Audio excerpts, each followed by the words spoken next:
Hello, everybody. Welcome to the Boswell Book Company virtual event series. We are so honored to be welcoming back Mary Gordon for the first time virtually, for the third time, however, for her latest book, Payback. She's the author of numerous novels and memoirs, and is also a professor of English at Barnard College.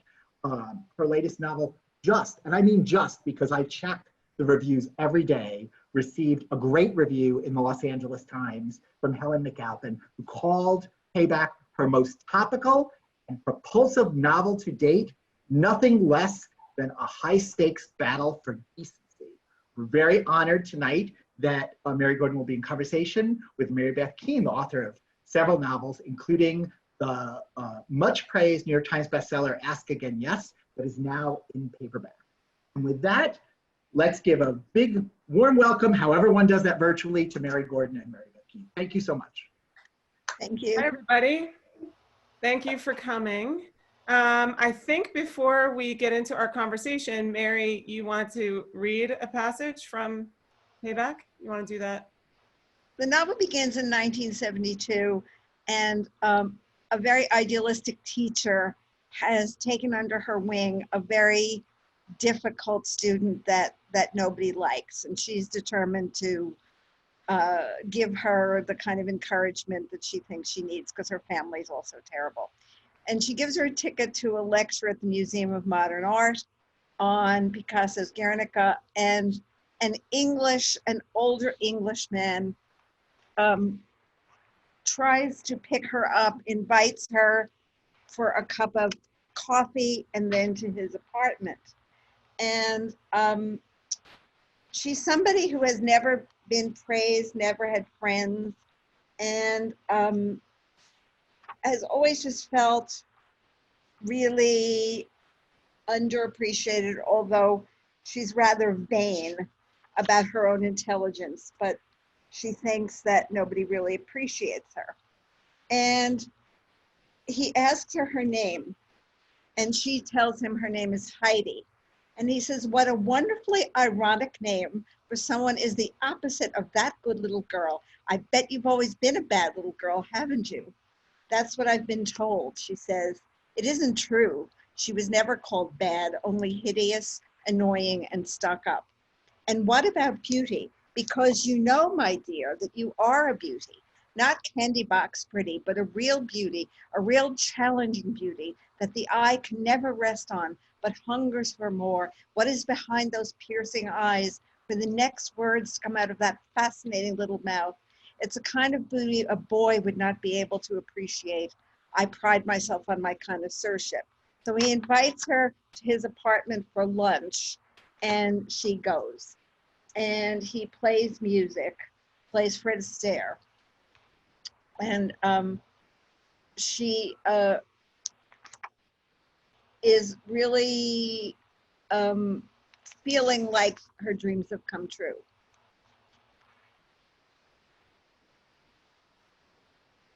Fred Astaire is singing Must You Dance Every Dance with the Same Fortunate Man. And the man stands behind her, her friend, half bows and says, may I have this dance? She's frightened. She's never danced with a man or a boy before. And all the dances with the corresponding boys' private schools, she's never once been asked to dance. He is singing in her ear so sweetly, she's afraid she'll fall asleep dancing. He must sense this, and he leads her over to the couch and sits her down. Then it happens, what she has been waiting for. He is kissing her. I'm being kissed, she thinks. But then it isn't like what she wanted at all. His tongue is inside her mouth. She feels like she can't breathe. And he's trying to make her lie down on the couch, but she doesn't want to lie down. She doesn't want his body on top of her like this. And she says, I don't want to. I don't want to. And then he is someone else, the man she has been with, the man who made everything happen that she wanted so much. She was even afraid to wish for it. He has turned into a panting, grasping animal, and he says, of course you want it. Of course you wanted to. What did you think you were doing, coming here in that skirt that's barely decent, in those boots that are just saying, fuck me, fuck me. You can't do things like that. You can't do things like that to me. I'm not some pimply-faced boy you can tease until his balls turn blue. You did want this. This is what you were asking for. Everything you did was asking for it. It's easy for him to reach up her tiny skirt and pull her off her underpants, and then it's happening. It's happening. The thing every girl has been told is worse than death, and it hurts. It hurts terribly, and she feels blood. But then he's making a horrible half-screaming noise, and then he is gasping on her, and she will not cry. She will not cry, but she will make him get off her. She pushes him away, and he falls onto the floor. Wash yourself off, he says, and don't go around telling people how horrible men are. When she wants to leave, he says to her, make sure someone teaches you to douche. You smell like 3-day-old fish. So after this happens to her, her parents are awful and they're not around. She goes to the teacher who's been kind to her and thinks that the teacher will understand. She wakes Agnes, her teacher, up from sleep, and coming out of sleep, Agnes says to her, why did you go to some man's apartment? You knew better than that. And Heidi takes off and is not seen again for 40 years until she returns with a new identity. So from there, that one response from her teacher, who she loves, and is really the only person who she has any sort of tenderness, in a relationship with, that single moment determines sort of the rest of both of their lives, the decisions they make, the guilt they carry, or the anger they carry. I don't think that's a plot spoiler. You would agree, right? I mean, Right. The novel continues from there. I want to tell everyone that Mary was my teacher. So reading a teacher-student relationship is interesting. Reading, it's like a next level experience. I don't think I was as difficult as Heidi. No, honey, you were perfect. You never gave me any nice boots that I could wear around Manhattan, but that's a detail of the passage you read that readers, who haven't read yet don't know, is that the boots that so attracted this man at the museum came from her beloved teacher as sort of a gift. I sort of hate this question myself, but I am genuinely interested in where you think this came from. Of all interesting stories that you could write, why this one? I sometimes find myself making up answers, but if you have an answer, I'd like to hear it. Well, this is very much an allegory about Trump and the time that we're living in. And I think I got the idea from two things. One young woman that I met, who was a lovely young woman, a nursing student, and she said to me that she didn't read fiction because reality TV was so much more real than fiction. And that kind of made me want to jump out the window. And as I watched reality TV, I saw it was the opposite of real. It was obviously scripted and obviously pandering to the most awful impulses that we had, a desire for humiliation, for sensation. And then now we have a president who was a reality TV star, and that same desire to humiliate, it seems to me, it's so in the air. And you can probably tell them how reality TV plays into the book, into the plot, because I don't think we mentioned that. Okay, so what happens to Heidi Stoltz is she reinvents herself.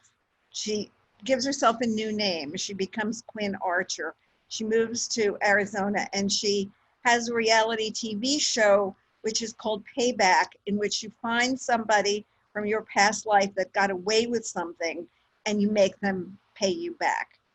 And so she, after 40 years, finds her old teacher and says, you really hurt me and it ruined my life and you never paid for it. And of course, Agnes is very guilty and says, yes, I'll give you whatever you want. So yeah, that was my idea. The other thing that I feel like, again, is so much part of the Trump era is this desire for revenge, this sense that one has been badly done by. And And I've always been interested in revenge and then its opposite side, forgiveness, because the appetite for revenge is it's insatiable. Once you start feeding the appetite for revenge, there's no end to it. So I was kind of interested in all these things as they really come into the moment that we're living now, which is a pretty terrible moment, I think. I mean, the interesting thing about Heidi, going with that Trump allegory, is that if she's representing that and all of that coarseness, and all of that ugliness, the interesting thing about this book is that I do have sympathy for Heidi. I think because we meet her as a child and we see what her upbringing was like, the coldness of her mother, the sort of indifference of her family. And then after this moment where I have to keep reminding myself she was a child, she runs off after Agnes's reaction. And then a lot of other terrible things happen to her. So even though I find the adult Heidi to be totally loathsome and awful, I think it's the kind of thing that, only high level fiction can do. It creates a really complicated reaction in me, the reader. I want Agnes to sort of triumph, but at the same time, I don't know that I want Heidi to be totally humiliated, because there, was a girl in there who was hurt. Was that intentional? I don't believe in monsters and saints. And again, I thank you for suggesting that it's high level fiction, but it seems to me that's what fiction can do, is it can create that kind of complexity, that the most monstrous person was a child. And if you look back, you can see the wounds. Now, people have a choice. They can become, they can use their wound in one way or another. But I was interested, even with Trump, in realizing how hideous his father was. And one of the things that a psychologist said about Trump is that his mother must never have looked at him enough. And his mother must never have looked at him with favor, because his appetite to be looked at is insatiable. And I feel that for a lot of people now, the appetite to be looked at, it's like people taking selfies of themselves having a tuna fish sandwich and sending it to, their cousin in Omaha. It's like, or tweeting it out to 7,000 people. Exactly. Yeah. And like, why do you want people to be seeing you having a tuna fish sandwich? Henry James has a wonderful phrase. She was a kind of abuse of visibility. And I just feel like the whole notion that there might be privacy is totally up for grabs now. That's interesting. I had a conversation with my son just today about a friend posted something and it got like 700,000 views. And he was so impressed. It was like a skateboard trick. And so but the trick was the trick. He did it, whether anybody saw it or not. And so I think this is just in the air, and it's going to stay there for a while. Yeah. And when it links with malign impulses, it's a really toxic brew. And that was something that I wanted to talk about. Yeah, and you definitely do. And then the question in me was where I draw, an end to my sympathy. And it's also the question in real life. Trump's mother may not have looked at him. Right. Here we have him. That doesn't, and so where do you become a full adult responsible for the things that you do and the person you are? And so the book raises all of these questions. You made a comment just now about you don't believe in, saints or sinners, villains and victims in a pure way. And I don't either. I probably learned that in your workshop. But Agnes is as close to being wholly good, I think, as a person can be, really. I mean, she has stray thoughts once in a while, but she's so articulate, about where she is emotionally and how she feels about the people in her life. And she's appreciative of the life she has. And yet she's not boring at all, which I thought was really interesting. Having read all of your work, I also noted that she had this deep moral center that was separate from religion. I mean, you've been called, I was looking through old things. I saw you on Charlie Rose, in preparation for this. And you have been called over and over, the greatest describer of Roman Catholicism. And here, there really isn't that. And yet that moral center is still there. Was that deliberate? Did you want to leave Yes. religion Yeah. out? I mean, I really don't believe that religion makes you better. Actually, I think religion has there can't be a religious sensibility without an ethical framework, but there certainly can be an ethical framework without a religious sensibility. And I think that's very important to stress. I'm reading a lot of George Eliot at the moment, and it's something that she really grapples with. And I also wanted that there are moments when I like to say Agnes isn't perfect. She gets really tired of her teenage daughter's bad behavior, and she kind of acts out, and she acts out against her husband at a particular way. But it's important to me that fiction be able to make a good character palatable, because one of the things that disturbs me about contemporary fiction is that the default setting is irony and violence and a suspicion of the good, a suspicion of anything that might be called innocence. And the books that I love, I'm thinking of, my favorite book in the whole world, To the Lighthouse. Mrs. Dalloway is a good person. Mrs. Ramsey is a good person, and she's not boring. And so it's important to me to put into the mix of contemporary fiction goodness, and I hope to make it, not boring. No, it's not. Do you think things would have been different for Heidi if Agnes had reacted differently? I do. Oh, you do? Okay. Yeah. I didn't know if you would know the answer to that for sure. You do. I do. And one of the things that also fascinates me and terrifies me about life is how a chance comment, a careless act, something that is really not from the depths of who you are, can have terrible consequences that you never meant. And, I think made-for-TV movies make us want to believe that there's a relationship between the weight of action and consequence. There isn't always. And that fascinates me, that just some, little thing can change your life, can change a person's life in ways that you didn't intend.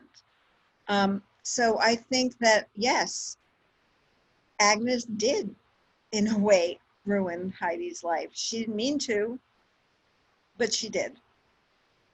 And sort of dictated the course of her own life. Yes. That's true. The decisions she makes, who she marries, where she lives, it all stems from that. Yes. I think I'm sure it was intentional, but of course it only occurred to me later, because I'm slow, that the name of the show is Payback. But so it's about, what does Heidi call them? The ode? Yes. They're not victims. They were like the ode. Yes. But so much of Agnes's life was about what she felt she owed, Yes. already. She'd already done the time, I guess. Yeah. The other thing I was thinking about when I was thinking about all of your, sort of the arc of all of your work, is that so often in a Mary Gordon novel, home is not always a sanctuary. I guess I'm thinking of like Final Payments and Men and Angels and others that I'm forgetting right now, but it's not, it's sometimes it's a source of pressure and tension, and especially the woman at the center has to sort of break out from that. Here, Yeah. It really is a sanctuary. I guess I'm thinking about the end of the book. I don't want to spoil a plot, but throughout, I think, when she thinks, Agnes I'm talking about now, certainly not Heidi, home is, I guess, her sole source of comfort when everything goes bad. I'm like a notorious plot spoiler, so I'm trying my best not to do that here. They don't bother me at all. You could spoil any plot, it doesn't stop me, but Me I too. know it bothers other people, so I try my best. I think it's something that has come to me more as I age and as the world gets darker. That I think when I was younger, you know, I wanted to flee home like a bat out of hell. But as the world gets darker, and you know me, Mary Beth, I can do dark really fast, and get there and stay there. And for me, the post-Trump world has been a world that has really tempted me more than ever toward despair. And so I try to say, why get up in the morning? You know, why do anything? And I have clung to the things that are centered on home, the people that I love, the routines, the precious objects, the things you can do for other people, music and art, and in a way building a sanctuary, which as the world gets more dangerous to me, seems more and more what we can do, which is not to say don't be an activist. I'm not saying that, but more and more I feel like there needs to be a place to return to that reminds us that life is good, when so much outside would suggest that life is terrible. Yeah. There's a moment, a very specific moment of, I think of it as a moment of violence, not toward a person, but toward the natural world in the book. Do you want to talk about that part a little bit? Yeah, because there is not to totally spoil the plot, but there is an act of natural violence committed by Heidi to punish Agnes. That is her payback. And the greatest cause of despair for me, even more than Trump, is the state of the planet, and my terror that the violence that we've done to the planet is irreparable. And I wanted to make a gesture toward that, toward my my sense that we have wounded this dear planet in ways that I hope are not beyond repair, but even if they are, we've done terrible violence to it. And that to me is a source of great anguish. Do you think there's any possibility that that'll be the one, you know, bright thing that comes out of this strange COVID time, that we see how much the planet's capable of recovering? Or do you think those lessons will be lost on us? I have, one of the things that's bothering me about myself as a writer is I have no idea what the future will bring. I don't even have much idea of how to interpret the present, because it seems to change so quickly from day to day, week to week. And it's unlike anything that we've known. And the whole idea of a future which might be different from the present, we can't fathom it yet. We don't know if there will be a future that's different from this, and what it might be like, and when it might happen. And I find that uncertainty and that inability even to imagine what a future might be very, very deeply distressing. I mean, the present is bad enough with the deaths of hundreds of thousands of innocent people, but not to know if there's going to be a way out of it, or what that way might look like, or what might be reparable. I have no idea. And the best I can do is say, I'm trying to live holding on to some things when I have really no idea what life might be like. Yeah, it's funny though. You're one of the only people I've heard to say that you have no idea. I find, of course, none of us do, but I guess you're wiser than most people in my life, my immediate life, but a lot of friends and family, it's sort of, they're split. Some are so insistent that things are going to be so different. And they, will sort of get really worked up about what those differences will look like. Work will look like this, school will look like this, the planet will look. And then you have, or I have, the other faction that is very insistent that things will return to exactly the way they were.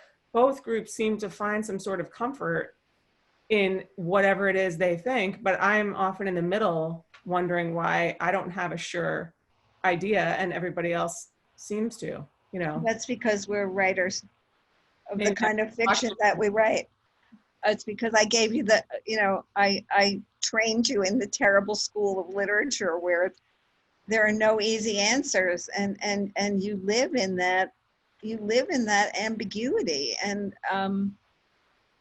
it's the hardest place to be. I mean, I almost envy people who feel that they know one way or another, because I just don't.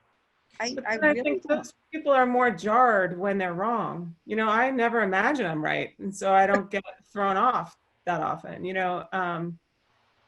I don't know. It's a really interesting thing to observe. When you're not like overwhelmed with depression about what's actually happening. Yeah. As a writer, I guess, or any artist would, I think, find that it's just interesting to observe everybody's responses and reactions and personality traits coming out of all this. Yeah. I'm having a flashback of you telling our workshop that we should always write about the thing that we think we shouldn't write about. If there's one topic that we think, oh, no, I better not write about that, that's obviously the thing that we should be writing about. I know there's at least one other member of our old 1998 workshop in this group. I saw her name flash by. What's next for you? Isn't that an awful question? It's like you just pushed out the baby and everyone's asking when the next baby is. I'm not pregnant. I'm actually working on a nonfiction book at the moment. It's called What Kind of Catholic Are You?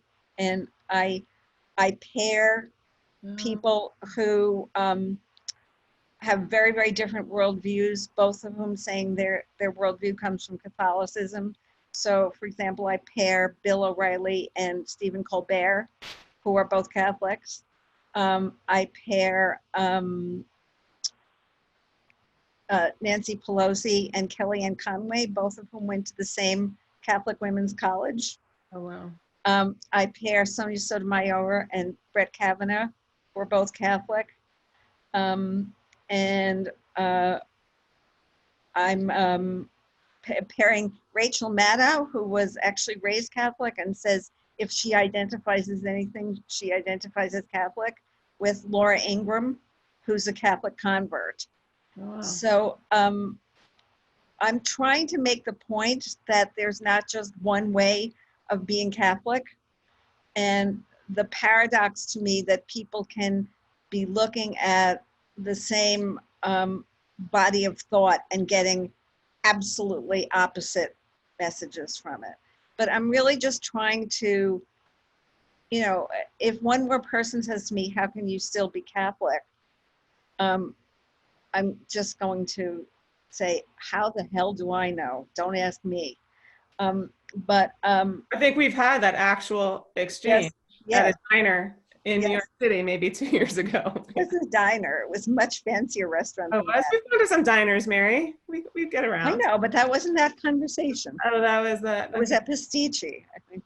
Oh, I thought it was a Cafe Luxembourg, maybe. Oh, that's not a diner. Which is not a diner. For God's sake. We've gotten past our roots there. Yeah, right. True. But I just want to make the point that being Catholic is not just one thing, and so that's what I'm working on. What I'm working on now. I love it. It sounds good. I will be reading that book. It's a strange time to have a book come out right now, right? Stating the obvious. Could hardly be worse. I don't have good luck with my books coming out. My book, The Other Side, came out the same week that a fatwa was declared on Salman Rushdie. So that was a time when my book didn't get a lot of attention. Well, this might beat that. So Huh? this sort of beats that. Yeah, but I'm concerned that people aren't thinking about anything but the election, and so they won't want to read fiction. But I'm sort of hoping that maybe because people are still, if they're sensible, not running around so much, maybe they'll want to read, and maybe they'll want to get their mind off the election. That's the only thing I can hope for. I mean, I sort of live in an echo chamber, but it does seem like people are reading a lot. Yeah.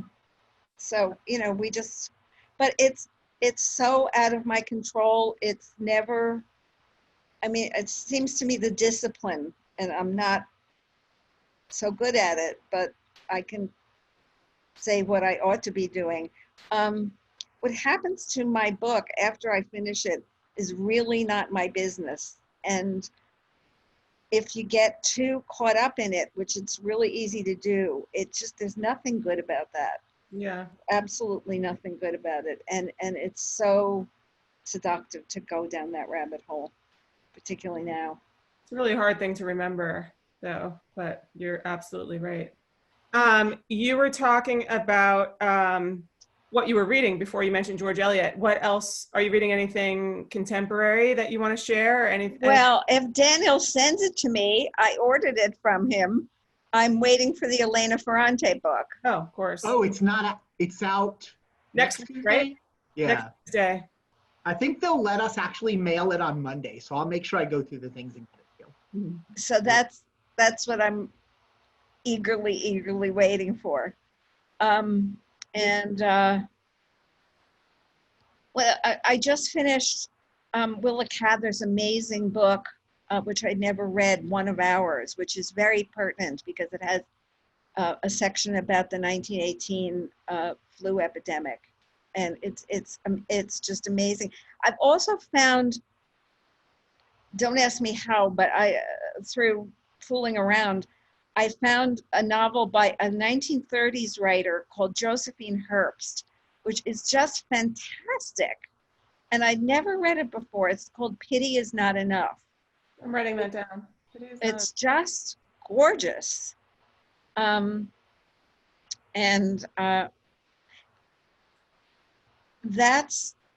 That's what I'm reading at the moment. And a biography that just came out of the composer Francis Poulenc, who is somebody I have kind of a crush on. He's been dead and of course he's gay, but that's why I have a crush on him. Somebody in the audience wants you to talk about the boots. I'm thinking of your love of shoes and our time shopping for matching ones in Carmel. So I think you could probably identify the speaker. Yes. Also, Anna wants you to move your camera down a little bit. There That's my daughter. Okay, is that better, Anna? I think it's better. I absolutely am a shoe nut. And I think, I must have told you this, Mary Beth, that don't use shirts in fiction, use shoes and hair, because shoes tell us so much. They're sexual, and they're, what is your relationship to the practical world or the world of ornament? Also, you don't have to be in any great physical shape to be happy with shoes. If you're feeling ugly that day or fat, you can still buy a pair of shoes and change your life. And so that's something I will commit to. I see a great question from Karen Duquesne. I don't know if you're familiar with her book, The Last Book Party, which I read and loved, came out over the summer. She's here in the audience, and she says, Mary, you clearly had a clear idea of things you wanted to say in this book about how we live today under Trump and the climate, the planet, etc. Is having a strong sense of what you want to say in your fiction something that's become stronger as you've gotten older? And how do you write in this way and at the same time ensure that your work doesn't become too polemical? I always think I had an idea of a point that I want to make about how to live. This book, as I said, you know, because I feel like we're in such a dark time, I wanted to say, how do we hold on? How do we just not despair?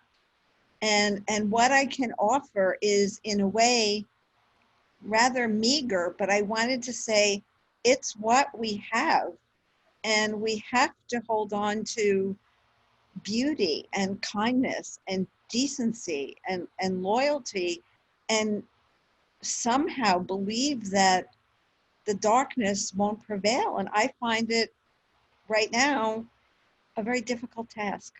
So I wanted to at least feel like I'm some companion on the journey.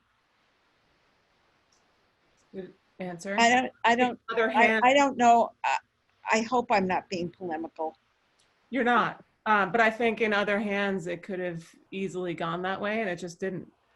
And I did want to, I wanted to talk about, in a way, that Heidi's desire to punish is so great because she really loved Agnes. And that, in a way, that disappointed love is the fuel for a particular kind of hate.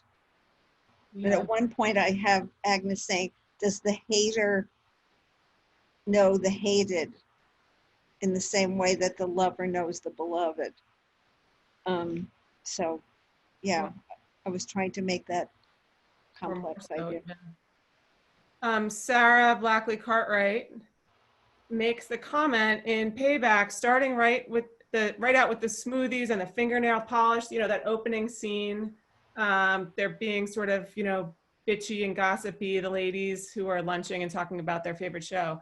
Those details, do they come in the first draft, or is this the sort of detail that emerges in revision? That kind of detail tends to be first draft with me. The visual things tend to be first draft, and revision is more about language and the rhythm of the sentences and the relationship of structure. But usually the physical details, that's what gets me going. Okay. How about you, Mary Beth? Oh God, I don't know what I do. Yeah, I do think they come, if they're that specific, they'll come in a first draft and usually stay.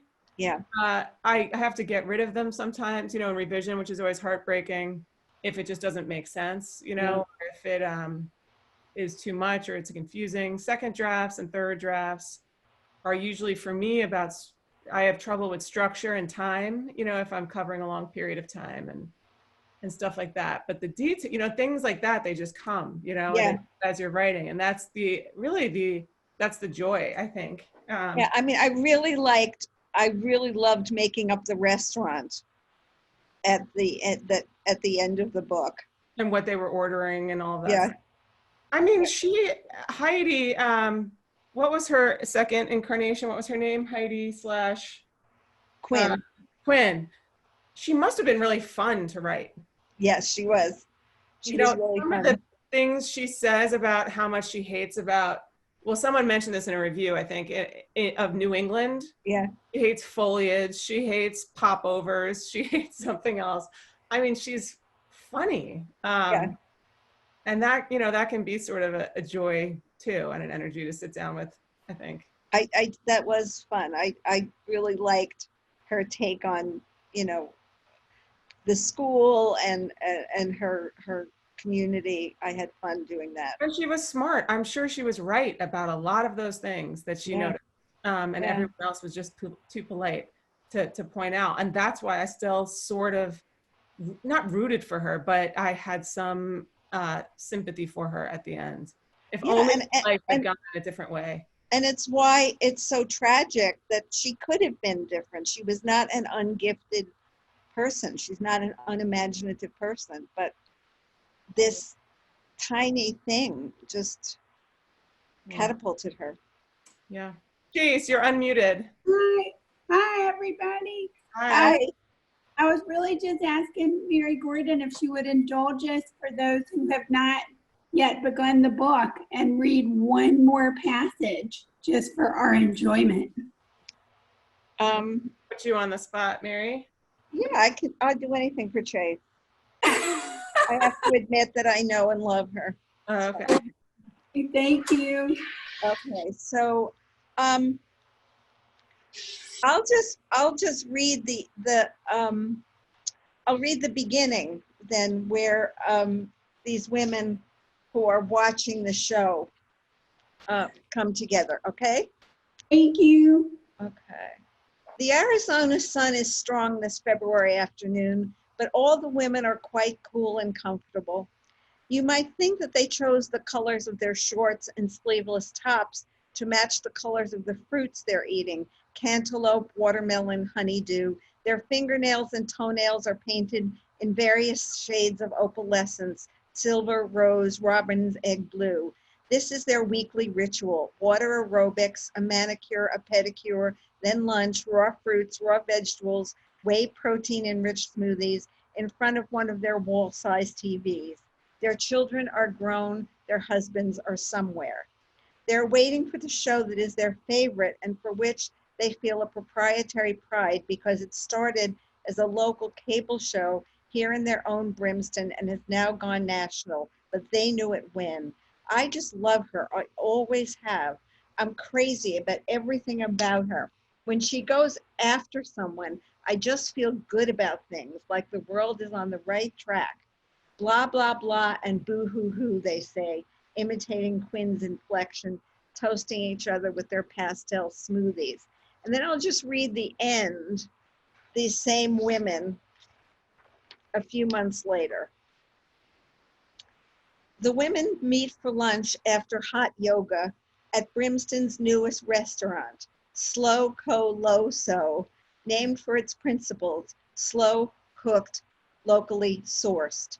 They feel fortunate to have gotten a table knowing that they need to reserve a week in advance. The menu provides two choices, each accompanied by a narrative: cauliflower nest, poached egg from our own hens living behind the restaurant, the gift of Polly and Molly, our star layers. In a nest of cauliflower grown down the road at one of our dear providers, Willow Moonstone, organic farmer extraordinaire and star of Valerie Singleton's Morning Circle. Our vegan option: celeriac soup, lovingly slow cooked by our own Tracy Windsor, grown a quarter-mile down the road by our treasured Mike and Sissy Lloyd. Rumor has it that the avocados they are growing in their greenhouse will be available within a month or two. The women do not balk at the price of each entree, $24. They call this Splurge Day, and they know that they deserve it. They have been good wives, good mothers, and they fear the day, later they hope rather than sooner, when their husbands retire. They have been warned. Might be some belt tightening, but there will be no belt tightening, rather belt loosening, if they have to cut down their classes at the gym and can no longer lunch at places like Slow Co Low So, which tend to be pricey. It's great to see that Willow's farm is working out, one of the women says, and that she and Valerie and Allison are still with us. I still can't believe that Payback's been canceled. You could see it coming. She was losing her edge. Seemed to be the same thing all the time: money and sex, and then she really blew it. I wonder what they're going to replace her with. There was some talk of the Real Housewives of Phoenix, but I don't think it went anywhere. Yeah, well, whatever it is, it damn well better be entertaining. And I kind of meant that last sentence to be quite despair-inducing, because I think the desire for entertainment above everything is one of the most malign forces in the culture. Anyway, but I did have a lot of fun making up that restaurant, and you know, people just fetishizing food, using the word, I just curated my dinner. You know, I mean, you curate a show of Matisse. You don't curate your supper. So anyway, I enjoyed that. Well, you just joined Instagram, so you're going to learn a lot about curating your feed and all that stuff. Yeah. I will not use the word curate, though, I promise. Check back in 2 years. We'll see. I don't know. Yeah, no, you probably won't. The rest of us will. Well, I think that's a good note, right, to end on. What do you think, Danielle? Danielle, Mary? You should buy it from Daniel because he's a good person and on the side of the angels as opposed to other malign forces, which I won't Oh, mention. well, we have people from all over the place, and we do love sales, but we also want you to support your favorite independent bookstore, wherever that may be. There are lots of wonderful people who are more angelic than I am. That's just I'm like, I could do better. But I do feel particularly blessed for having hosted both of you tonight. What a wonderful evening. Ms. Gordon, would you like to say any last words before we go? Would I? Yes. Vote. Everybody vote. Everybody vote and get 5 people you know to vote. Make sure everybody knows how to do absentee ballots. It's the most important thing. Let's all work together to keep hope alive. And the most important thing is to get the person whose name I will not mention, who is an allegory of my character, somewhere else than in Washington, D.C. Amen. There you go. Nothing is more important. Right. True With that said, congratulations Thank on you. the book's publication. So And honored if you to have haven't you. read Mary Beth's wonderful books, all 3 of them, she's somebody I feel very privileged to have taught and then had as a friend. Oh, Okay. and had some good dinners too. Yes. Yeah. And lunches and breakfasts. We've done it all. Yes. Well, thank you both. And thanks everybody for coming to this event. Okay. Bye. Bye, everyone. We wouldn't have a bookstore without you, so virtual or otherwise. Good night, everyone.